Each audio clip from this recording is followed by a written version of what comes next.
primeira exceção. Sujeito depois do verbo. Verbo no plural ou concorda com o mais próximo. Olha aqui, ó. Aqui compareceu o rapaz e sua noiva. Aqui compareceram o rapaz e sua noiva. O verbo é comparecer. Quem compareceu aqui? O rapaz e sua noiva. Então, os núcleos são rapaz e noiva. Então, eles são os núcleos do sujeito. E esse sujeito está depois do verbo, posposto ao verbo. O verbo vai para o plural ou concorda com o mais próximo. Aqui compareceu o rapaz e sua noiva. Olha que interessante. A semântica é abarcativa.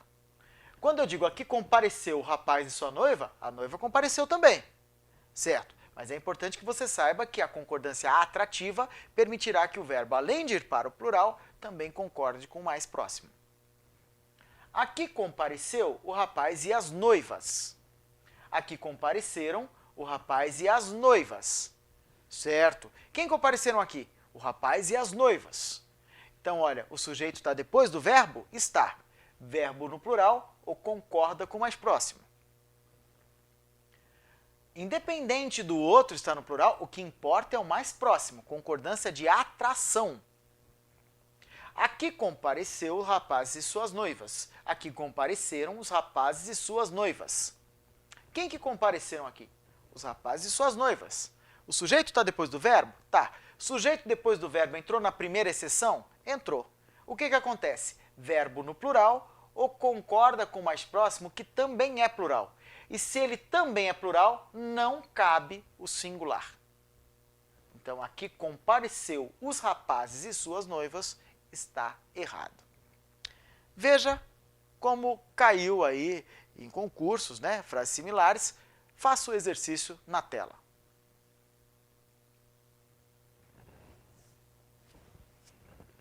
Muito bem. Morreu Pauliana. Quem que morreram? Pauliana. Sujeito depois do verbo.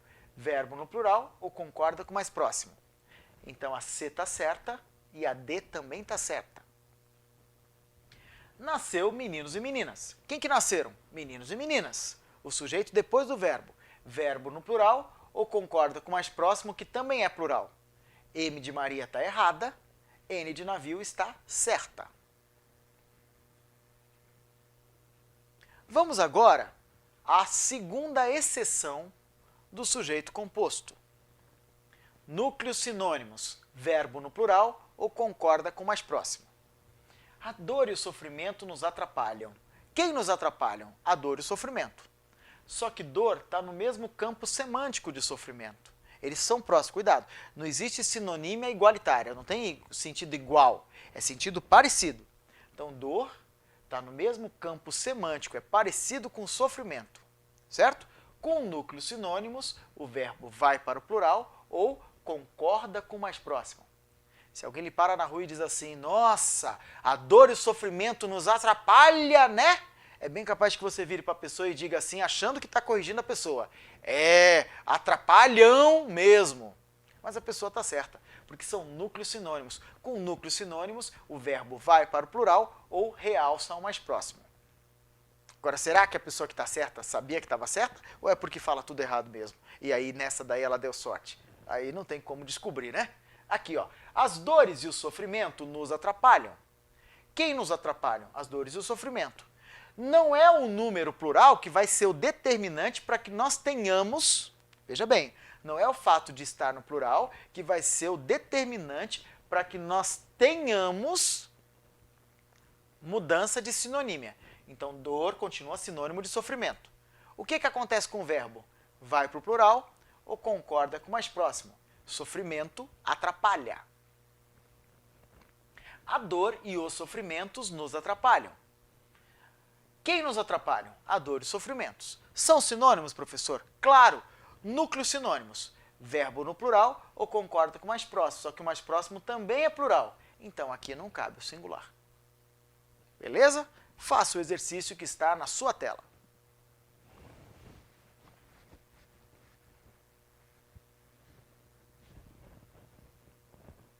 Vamos à correção. O amor e a paixão abarrota corações ou abarrotam corações? Com núcleos sinônimos, o verbo vai para o plural, concorda com o mais próximo, não é isso?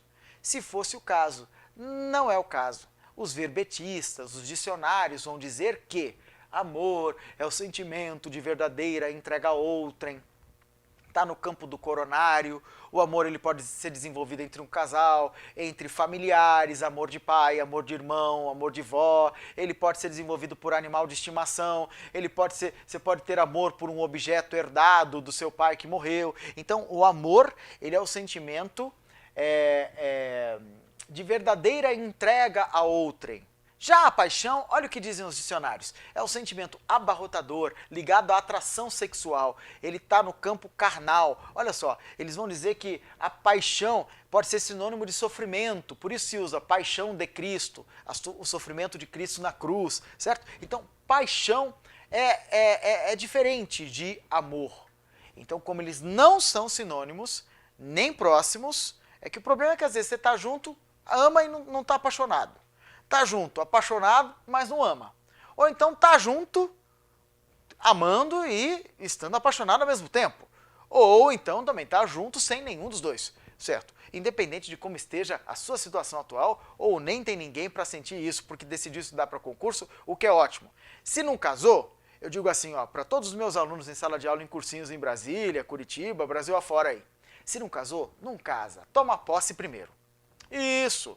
Foi essa época em que o amor e uma cabana era uma maravilha, não é isso? A pessoa ia e tirava a moça do conforto do seu lar, ela passava necessidades, mas topava porque amava. Hoje não. Hoje não tem mais isso. Se não passou no concurso, não casa. Toma posse.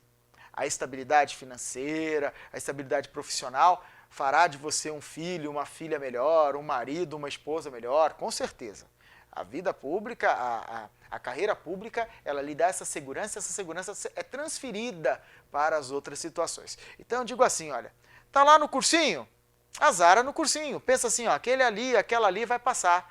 Não, professor, mas é feinho, mas vai tomar posse. Depois da posse você conserta, parcela, você vai ser servidor mesmo, vai ganhar ali, aí você consegue resolver tudo, certo? Muito bem. Então, voltando aqui, uma brincadeira para a gente descontrair, porque esse contato nosso, né, é difícil essa interação, eu sei que a gente cada vez mais tenta aproximar, mas é só para a gente resgatar um pouco o conceito. Você não pode esquecer, a gente pode estar no ensino à distância, mas é você aí e eu aqui, nós precisamos interagir. É essa interação que vai gerar a sua posse. Se houver identidade, interação, mais chances de aprendizado. Então, essa brincadeirinha é só para a gente concentrar aqui.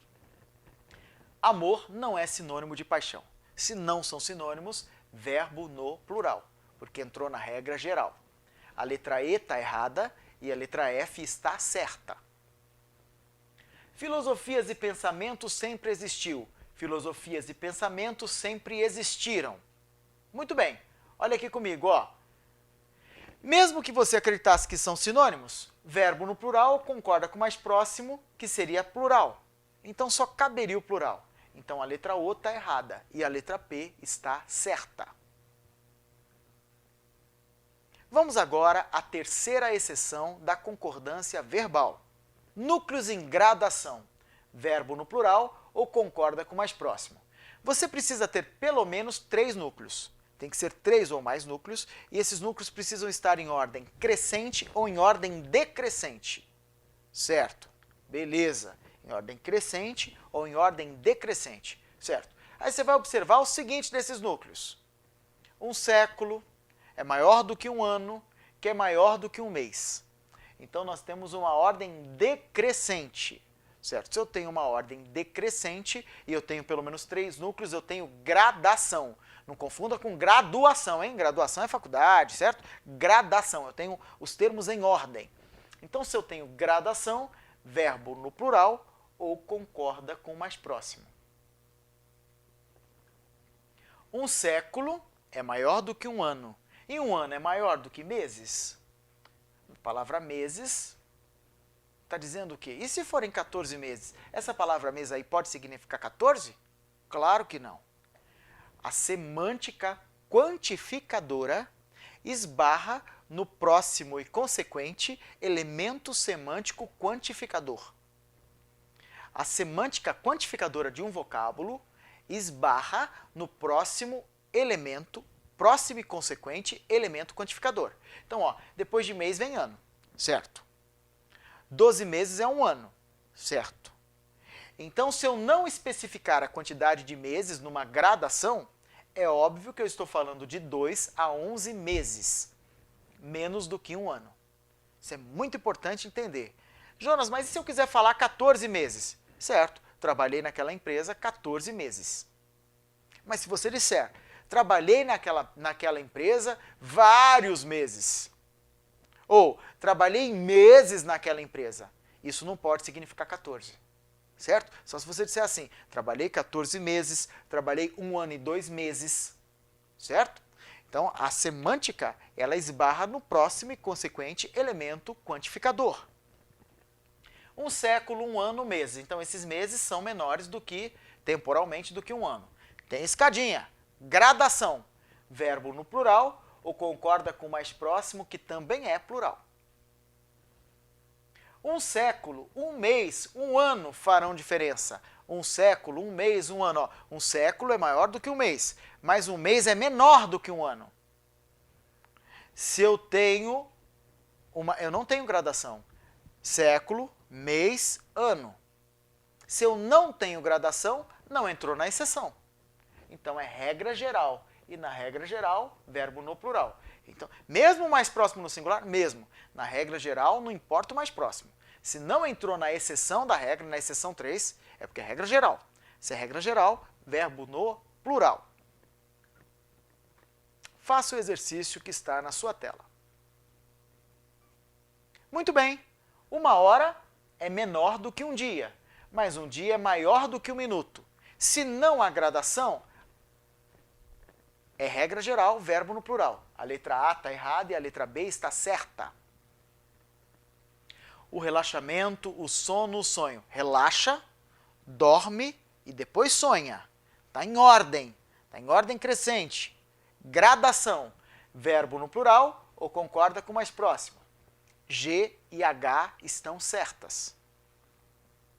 Infância, adolescência, idade adulta, velhice. Está tudo em ordem. Verbo no plural ou concorda com o mais próximo. Então, nós temos a letra I e a letra J certas como alternativas.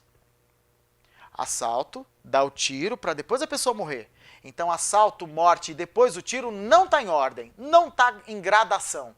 Se não é gradação, regra geral, na regra geral só cabe o plural. Então, a K está errada e a L está certa.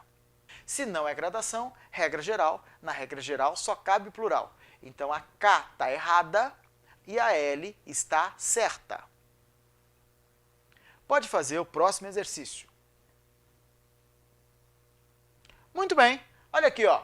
Como o sujeito do primeiro período sintático é formado por duas nominalizações articuladas entre si pelo sentido. A banca está querendo te dizer, são sinônimos. Articulados entre si pelo sentido é sinonímia, certo? Criar é a mesma coisa que consolidar, minha gente. São articulados entre si pelo sentido, são sinônimos, não são sinônimos. A criação e a consolidação permitem. Não estão depois do verbo, não entrou na primeira exceção, não são sinônimos, segunda exceção, não estão na terceira exceção, gradação, porque na gradação tem que ter 3. Criar até vem antes de consolidar, mas nós precisaríamos de mais um núcleo. Então, não são sinônimos, não estão pospostos ao verbo, os núcleos, e também não é gradação. Então, é porque é regra geral, na regra geral só cabe o plural. Então, a gente pode colocar no singular permite, falso é o gabarito dessa provinha do CESP lá na ABIN.